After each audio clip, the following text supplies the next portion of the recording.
యువతే leader. సమాజంలో యువత విద్యార్థుల పాత్ర అత్యంత కీలకమన్న జగన్ విద్యార్థుల భవిష్యత్తు కోసం తాము ఏమేం చేశాము, ఇంగ్లీష్ మీడియం కానించి బడులు బాగు చేయడం నుంచి అనేక విషయాలు చెప్పి భవిష్యత్తు పిల్లలు కాబట్టి వాళ్ళ మీదే దృష్టి పెట్టాలని ఆయన అంటే, ఇంకోవైపు టీడీపీ డైరెక్షన్లో కాకీల దగుల్బాజీ చిత్రం అంటూ చివరికి విద్యార్థుల మీద డ్రగ్స్ కేసు పెట్టే పరిస్థితికి, అది నిజంగా దొరికితే అది వేరే విషయం. కానీ ఇప్పుడు వస్తున్న వార్తలు వీటిని చూస్తే అక్రమ కేసులు పనిగట్టుకుని బనాయించారు కొండారెడ్డి మరో ఇద్దరి మీదని వార్తలు వస్తున్నాయి. ముమ్మాటికి అక్రమ అరెస్ట్ అని చెప్పి గుడివాడ అమర్నాథ్ గారు ఈ సీసీటీవీ ఫుటేజీ వీటి ఆధారంగా కేకే రాజు గారు అన్నవాళ్ళు దాన్ని తీవ్ర ఖండిస్తూ మొత్తం వివరణ ఇచ్చారు. జగన్ గారేమో విద్యార్థుల భవిష్యత్తు బాగుండాలని తాపత్రయం, మరోవైపు ఏమో కూటమి సర్కారులో విద్యార్థులపై అక్రమ కేసులు అన్నట్లుగా డ్రగ్ కేసు దాకా పెట్టేదాకా నిజంగా తప్పు చేసుంటే మనం ఎవరం కాదనం. కానీ వస్తున్న ఆధారాలు ఇవన్నీ చూస్తే మీకేమనిపిస్తుంది? సార్, ఇక్కడ రెండు అంశాలు మీరు చెప్పినట్టుగా, నేటి బాలలే రేపటి పౌరులు అంటే మొక్కయ్య వంగనది మానయ్య వంగున, ఇట్లాంటివి మనం చదువుకున్నాము, చెప్పారు. అంటే జవహర్లాల్ నెహ్రూ గారు పిల్లల విషయంలో ఎట్లా ఉండేవారు అనేది ఆయన బాలల దినోత్సవంగా జరుపుతున్నాం. అంటే పాఠశాల స్థాయి నుంచే ఒక ఆరోగ్యకరమైన వాతావరణంలో వాళ్ళు పెరగాలి, విజ్ఞానాన్ని సంపాదించుకోవాలి అనేటువంటి ఉద్దేశం. ఇప్పుడు పాఠశాలలు శిథిలావస్థకు పోయినా పట్టించుకోనటువంటి తరాలుగా ఉండిపోయి దాన్ని 1924 మధ్యలో జగన్మోహన్ రెడ్డి గారి గవర్నమెంట్ నాడు నేడు అంటే అప్పుడు ఎట్టుంది, తర్వాత ఎట్ట చేశారు అనేది ప్రతి పాఠశాల దాదాపు 15,000 పాఠశాలలని మొదటి విడతగా ఒక అద్భుతంగా తీర్చిదిద్దారు. ఇది నా మాట కాదు, సమాజంలో ఒక సామాజిక స్పృహ ఉన్న లక్ష్మీనారాయణ గారు లాంటి రిటైర్డ్ ఐపీఎస్ ఆఫీసర్లు కావచ్చు, లేకపోతే జయప్రకాష్ నారాయణ గారు లాంటి వాళ్ళు కావచ్చు, హెల్త్ సెంటర్స్, హాస్పిటల్స్, స్కూల్స్ ఎట్లా చేశారు అని చాలా సందర్భాల్లో మాట్లాడిన విషయం. ఇప్పుడు ప్రత్యేకంగా కొత్తగా నేను చెప్పాల్సినటువంటి అవసరం లేదు.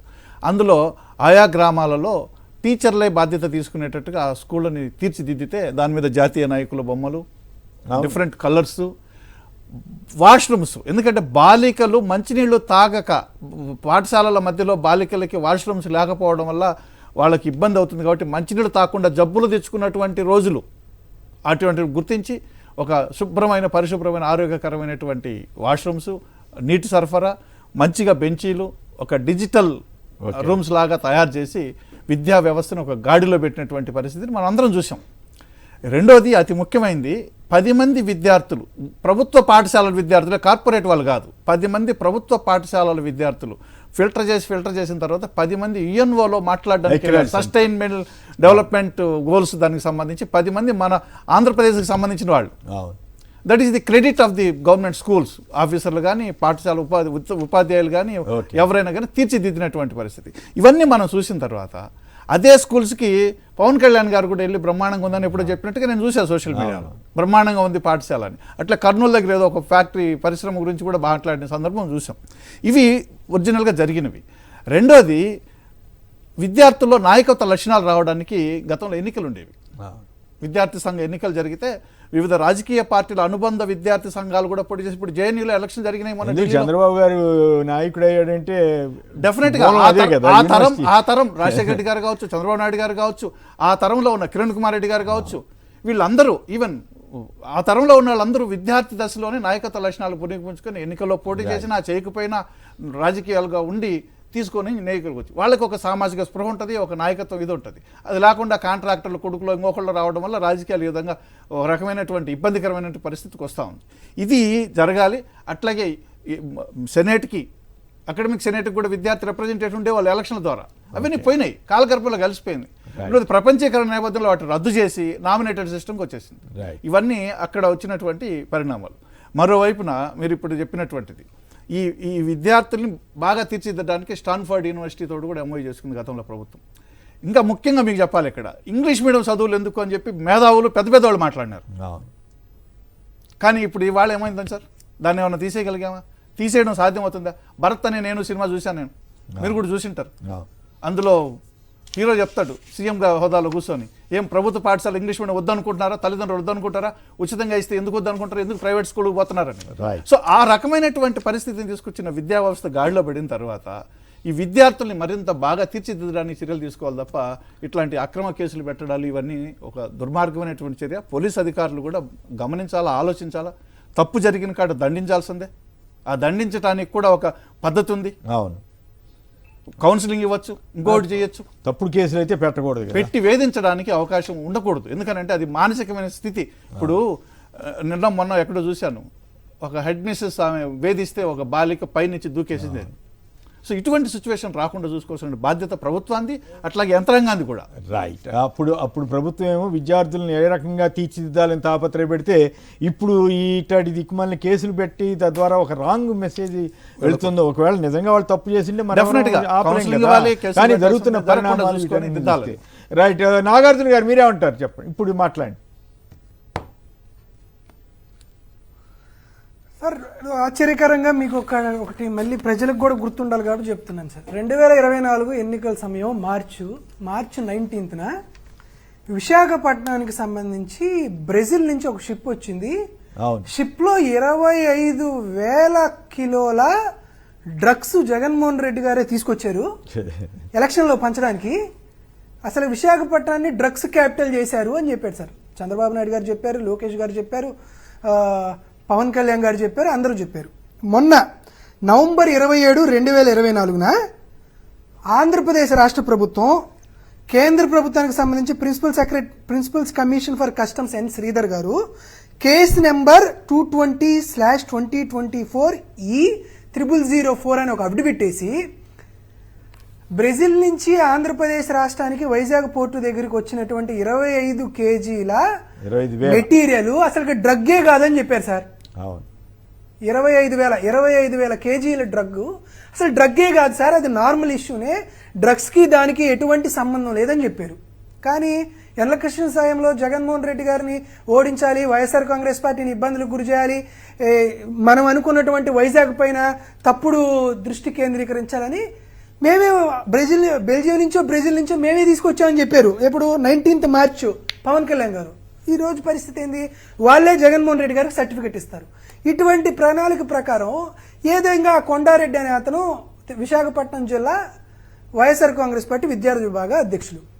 అతను ఈ మధ్య కాలంలో ఆంధ్ర యూనివర్సిటీలో జరుగుతున్నటువంటి అన్ని కార్యక్రమాల్లో ఆయన బలంగా మాట్లాడుతున్నారు. మెస్ ఛార్జీల విషయంలో కానీ, లేకపోతే ఫీజు రీంబర్స్మెంట్ విషయం కానీ, ఈ మధ్య కాలంలో జరిగినటువంటి సాంఘిక సంక్షేమ హాస్టల్లో జరిగినటువంటి చలో హాస్టల్ కార్యక్రమంలో కూడా బాగానే చేశారు. అతను ఎట్టగొట్టి ఇబ్బంది పెట్టాలా? ఏమి ఇబ్బంది పెట్టినా కూడా గౌరవ హైకోర్టు ఇచ్చేటువంటి ఉత్తర్వు ప్రకారం 41 నోటీస్ ఇచ్చి పంపించాలి, లేకపోతే విచారణ చేయాలి, అతన్ని రిమాండ్కి పంపించాలా? ఎలా రిమాండ్కి పంపించాలి? గంజాయి కేసో మద్యం కేసో పెట్టేయాలి. దానికి సంబంధించినటువంటి సాక్ష్యాధారాలు వివరాలు కూడా మా పార్టీకి సంబంధించిన వాళ్ళు చేస్తున్నారు. ఏదన్నా చేస్తే ధైర్యంగా చేయండి, మిమ్మల్ని తిడుతున్నారని అరెస్టు చేయండి.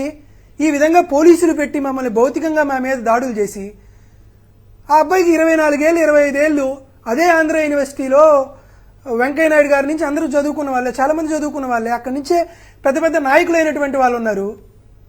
సిఆర్ రెడ్డి లాంటి పెద్ద పెద్ద ఉన్నతమైనటువంటి విద్యావంతులను తయారు చేసినటువంటి ఆంధ్ర యూనివర్సిటీకి సంబంధించినటువంటి ఒక విద్యార్థి నాయకుడిని అతను ఏదో డ్రగ్స్ పెడ్లర్గా వాటి కార్యక్రమం చేశారు. మీరు 3 అరెస్ట్ చేశారు సార్.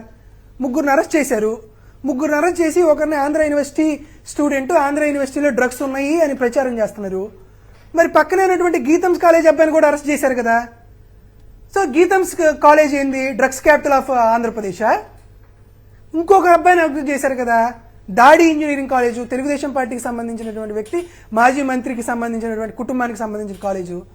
దాంట్లో డ్రగ్స్ కొకైన్లు ఇవన్నీ సప్లై చేయడానికి ఆ కాలేజ్ పెట్టారా? ఒక కార్యక్రమం జరగక ముందే ఉద్దేశపూర్వకంగా ఆ అబ్బాయి జీవితాన్ని నాశనం చేయాలని, తద్వారా వైఎస్ఆర్ కాంగ్రెస్ పార్టీ పైన బురద జల్లాడేటువంటి చీప్ పాలిటిక్స్ చేయడం అనేది నిజంగా తెలుగుదేశం పార్టీకే చెల్లింది. అసలు తెలుగుదేశం పార్టీ మొదలు పెట్టినటువంటి ఈ అద్భుతమైనటువంటి ఈ వ్యూహాత్మకమైనటువంటి రాజకీయ రసక్రీడ ఏ విధంగా పోతుందో, తర్వాత వచ్చేటువంటి రాజకీయ పార్టీలు ఈ బ్యాటర్ని ఎక్కడి దాకా తీసుకెళ్తారనేది ఆశ్చర్యపోతుంది. సార్ ఇక్కడ తాడేపల్లిలో సవీంద్రారెడ్డి అని ఒక అబ్బాయి సార్, అతను తాడేపల్లిలో పొట్టకూటి కోసం చెరుకు రసం బండి పెట్టుకుంటారు. చెరుకు రసం బండి, ఈ చెరుకు రసం బండి పెట్టుకునే అతన్ని పోలీసులు అరెస్ట్ చేసి అతని కారులో వీళ్ళే గంజాయి మూటలు పెట్టి గంజాయి పట్టుకుని అరెస్ట్ చేశారంటే హైకోర్టు న్యాయమూర్తి గారు నిశ్చేష్టులై ఏం చేయాలో అర్థం కాక అసలు ఇక్కడ పోలీసు వ్యవస్థ ఉందా లేదా, ఈ పోలీసు వ్యవస్థ పైన దీని మీద సిబిఐ ఎంక్వైరీ ఆర్డర్ చేశారు సార్. సిబిఐ ఎంక్వైరీ ఆర్డర్ చేస్తే సిబిఐ ఎంక్వైరీ ఆపేయండి అని ఆంధ్రప్రదేశ్ రాష్ట్ర ప్రభుత్వం సుప్రీంకోర్టులో పెద్ద పెద్ద లాయర్లకి కోట్ల రూపాయలు డబ్బులు ఇచ్చి దాని మీద స్టే తెచ్చుకుంది. ఎందుకు అంత అవసరం? ఏమంత కర్మ?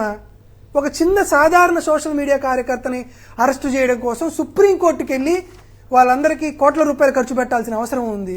ఎందుకు అంత ఈగోకు పోతా ఉన్నారు? ఇంకొకటి సార్, జగన్మోహన్ రెడ్డి గారి గురించి ఒక విషయం చెప్పాలి. సరే, ఇవన్నీ జగన్మోహన్ రెడ్డి గారికి నచ్చకపోయినా చెప్పాలి. ఆంధ్రప్రదేశ్ రాష్ట్రానికి సంబంధించి నేను ఎడ్యుకేషన్ ఇన్ఫ్రాస్ట్రక్చర్ కార్పొరేషన్ చైర్మన్గా ఉన్నా. ఇప్పుడు ఆంధ్రప్రదేశ్ రాష్ట్రంలో ఇప్పుడు కీలకంగా పనిచేస్తున్నటువంటి ఒక సెక్రటరీ గారు మాతో పాటు రివ్యూలో కూర్చున్నారు. అప్పుడు ఉన్నటువంటి ప్రిన్సిపల్ సెక్రటరీ గారు ప్రవీణ్ ప్రకాష్ గారు ఒక బుక్ తీసుకొచ్చి, బాగా మంచి క్వాలిటీ ఉన్న పుస్తకం, సార్ ఆంధ్రప్రదేశ్ రాష్ట్రంలో ఉన్నటువంటి ప్రభుత్వ విద్యార్థులకు ఇలాంటి క్వాలిటీ ఉన్న పుస్తకాన్ని ఒకే ఒక పుస్తకం అన్నా ఇద్దామని చెప్పారు సార్. చెప్తే సరే దానికి కాస్ట్ ఎంత అవుతుందో, అప్పుడు ఫైనాన్స్ సెక్రటరీగా ఉన్నారు, ఆయన పేరు చెప్పాల్సిన అవసరంలా, మా చౌదరి గారికి చెప్తే ఆయన తను ఏం చెప్పారంటే, ముఖ్యమంత్రి గారు ఇంత క్వాలిటీ కలిగిన పుస్తకం ప్రభుత్వ పాఠశాలలో పనిచేసేటువంటి పేద విద్యార్థులకు ఇవ్వడం అనేది ఫైనాన్షియల్ లైబిలిటీ అనేది ఉండదు సార్, ఇంత ఇవ్వాల్సిన అవసరం లేదు పేద విద్యార్థులకు అని చెప్పాడు. జగన్మోహన్ రెడ్డి గారు చాలా సీరియస్గా పేద విద్యార్థులు, ప్రభుత్వ విద్యార్థులు అంటే లో క్వాలిటీ పుస్తకాలు చదవాలా? ఒక పుస్తకం కాదు, పేద విద్యార్థులు చదివేటువంటి ప్రతి పుస్తకం ఈ క్వాలిటీతో ఉన్నటువంటి టెక్స్ట్ బుక్లే వచ్చే విద్యా సంస్థల నుంచి మీరు ఇచ్చేసేయండి, ఎంత ఖర్చైనా సరే దాన్ని ప్రభుత్వం బేర్ చేసిద్దని చెప్పాడు. ఇటువంటి నేచర్ ఉన్నటువంటి వ్యక్తి, ఎందుకంటే ఆ పిల్లలకి ఓటు హక్కు కూడా ఉండదు. ఎందుకు ఇంత కష్టంగా చెప్తున్నానంటే, ఆంధ్రప్రదేశ్ రాష్ట్రంలో కేవలం ఓటు హక్కు లేనటువంటి విద్యార్థులకి వాళ్ళ ఓటు బ్యాంక్ రాజకీయాల కోసం జగన్మోహన్ రెడ్డి గారు పనిచేయాల. అది ఆయనకు ఉన్నటువంటి గొప్ప లక్షణం, అది మాకున్నటువంటి బ్యాడ్ లక్ అనే అనుకోవాలి. అందరిలాగా ఆయన కూడా ఓట్లు ఉన్న వాళ్ళకే మంచి చేయమని మేమందరం చెప్పినా కూడా పాపం ఆయన పనిచేయాల. రూపాయి 2 రూపాయలు ఖర్చు పెట్టలేదు సార్, 71,017 కోట్ల రూపాయలు ఖర్చు పెట్టారు సార్ ఓటు లేనిటువంటి పేద విద్యార్థుల కోసం. జగన్మోహన్ రెడ్డి గారు ఎన్నో రివ్యూలో మా పిల్లలు లండన్కి వెళ్ళో లేకపోతే హైదరాబాద్లోనో బెంగళూరులోనో చదివినప్పుడు వాళ్ళకి ఎటువంటి క్వాలిటీ ఆఫ్ ఎడ్యుకేషన్ ఉందో అదే ఉండాలి. మా పిల్లలు ఐబీలో చదివినప్పుడు ప్రభుత్వ పాఠశాల పిల్లలు ఎందుకయ్యా స్టేట్ సిలబస్ చదవాలని అడిగినటువంటి ముఖ్యమంత్రిని ఎక్కడ చూడలా. ఆంధ్రప్రదేశ్ రాష్ట్రంలో జగన్మోహన్ రెడ్డి గారు మళ్ళీ స్పష్టంగా చెప్తున్నామండి, ఉన్నత విద్య పేదవాళ్ళ హక్కుని ఆంధ్రప్రదేశ్ రాష్ట్రంలో 18,663 కోట్ల రూపాయలు ఖర్చు పెట్టారు sir, with including Chandrababu Naidu గారు వదిలేసినటువంటి 1,778 కోట్ల రూపాయలు పెండింగ్ బిల్లులు వచ్చేసి. ఈ రోజు ఆంధ్రప్రదేశ్ రాష్ట్రంలో చదువుకుంటున్నటువంటి బడుగు బలహీన వర్గాలకు సంబంధించి 6,416 కోట్ల రూపాయలు పెండింగ్ బకాయిలు ఉన్నాయి సార్. 6,416 కోట్ల రూపాయలు పెండింగ్ బకాయిలు ఉంటే సార్ విద్యార్థుల పరిస్థితే కాదు, ఇంజనీరింగ్ ప్రైవేట్ కాలేజీలు 230 ప్రైవేట్ కాలేజీలు ఉంటే 230 ప్రైవేట్ కాలేజీలకి వీళ్ళు ఫీజు రీంబర్స్మెంట్ ఇవ్వకపోతే అక్కడ పనిచేసేటువంటి టీచర్స్ కి జీతాలు ఇవ్వలేకపోతున్నారు. ఒక్కొక్క కాలేజీకి 40 నుంచి 60 కోట్ల రూపాయలు పెండింగ్ ఉంది. వాళ్ళు 3 రూపాయలు 4 రూపాయలు వడ్డీలు తెచ్చి టీచర్స్ కి జీతాలు ఇచ్చేటువంటి పరిస్థితి నెలకొంది. ప్రైవేట్ కాలేజెస్ పనిచేయలేకపోతుంది, టీచర్స్ పనిచేయలేకపోతున్నారు, ప్రొఫెసర్లకి జీతాలు అందట్లేదు, విద్యార్థులకు సర్టిఫికేట్లు రావట్లేదు, విద్యార్థులు ఉద్యోగాలకు పోవట్లేదు. ఆంధ్రప్రదేశ్ రాష్ట్రం మాత్రం ఇది మంచి ప్రభుత్వం అనాలి, మంచి ప్రభుత్వం కాదు ముంచే ప్రభుత్వం అంటే కేసులు పెట్టాలి. ఆంధ్రప్రదేశ్ రాష్ట్రంలో ప్రజా హక్కులు లేవు, ప్రజాస్వామ్య విలువలు లేవు, మాకు ఇక్కడ రైట్స్ ఫర్ ఫండమెంటల్ రైట్స్ ఏమీ లేవు. కాబట్టి నిజంగా ఆంధ్రప్రదేశ్ రాష్ట్రంలో బీహార్ లాంటి ఒక రాష్ట్రం ఉందని చెప్తున్నారు. నిజంగా బీహార్ బ్రహ్మాండమైనటువంటి రాష్ట్రం సార్, ఆంధ్రప్రదేశ్ తో కంపేర్ చేయలేదు. కాబట్టి ఇక్కడ అప్రకటిత కర్ఫ్యూ ఉంది, అప్రకటితమైనటువంటి ఎమర్జెన్సీ పరిపాలన ఉంది. కాబట్టి ఈ ఎమర్జెన్సీ పరిపాలన చేయాలంటే అప్పుడెప్పుడో జయప్రకాష్ నారాయణ ఏ విధమైనటువంటి ఉద్యమాలు చేశారో జగన్మోహన్ రెడ్డి గారి పైన కూడా ఈ రెండవ స్వతంత్ర సంగ్రామ యుద్ధం జగన్మోహన్ రెడ్డి గారి నేతృత్వంలో జరగాలి. కాబట్టి మా ఆశ, మా లక్ష్యం జగన్మోహన్ రెడ్డి గారు ఈ యుద్ధాన్ని ముందుకు తీసుకెళ్లడమే. కాబట్టి ఆంధ్రప్రదేశ్ రాష్ట్రంలో ప్రజలకు నిజంగా భారత రాజ్యాంగం ఇచ్చినటువంటి స్వతంత్ర హక్కులు లేవు. ఈ రోజు ఈనాడు పేపర్లోనూ ఐటీడీపీలోనూ నాగార్జున యాదవ్ ఎందుకు అరెస్ట్ చేయలేదు, కొమ్మినేని గారిని ఎందుకు అరెస్ట్ చేయలేదు అని అంటే రేపొద్దునకు అరెస్ట్ చేసేస్తారు.